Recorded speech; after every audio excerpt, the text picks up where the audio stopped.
So we all know what GMRS does, 462.575. In practical terms, it's a walkie-talkie frequency.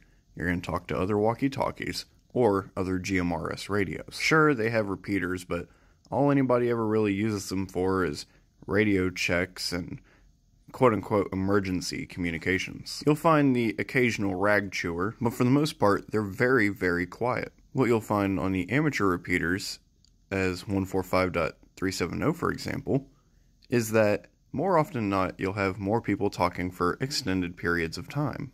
And it'll be a much more technical conversation. It's going to be less about what they're doing for the day and more about how they can improve their communications, how to program their radios, and other things such as that. A lot of amateur radio people like to claim it's for emergency communications.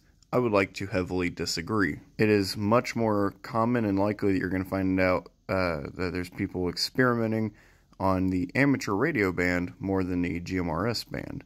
And more likely than not, you're going to have people using the amateur radio band to test out something before they actually use it for GMRS. See, with GMRS being simple and to the point, amateur radio itself is anything but. You might have amateur radio testing out different heights and seeing how far you can talk with it if they switch it over to 440 and basically have the same propagation as GMRS.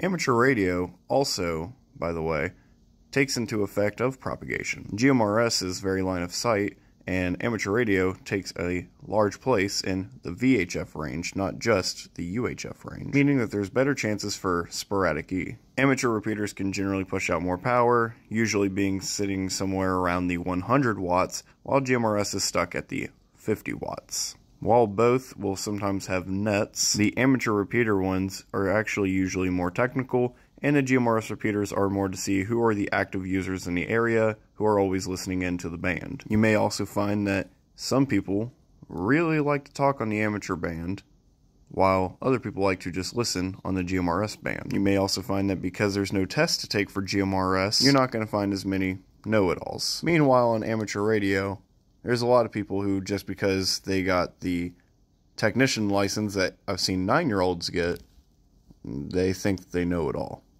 And of course, I mean, that doesn't go for everybody. Sure, it goes for somebody in CB and GMRS, etc., etc. But I guess to me, in practical terms, amateur radio is how you test out all the wavelengths and frequencies, and GMRS is putting them to actual use. Putting it in a way that is emergency communications, and putting it in a way that has access for everybody.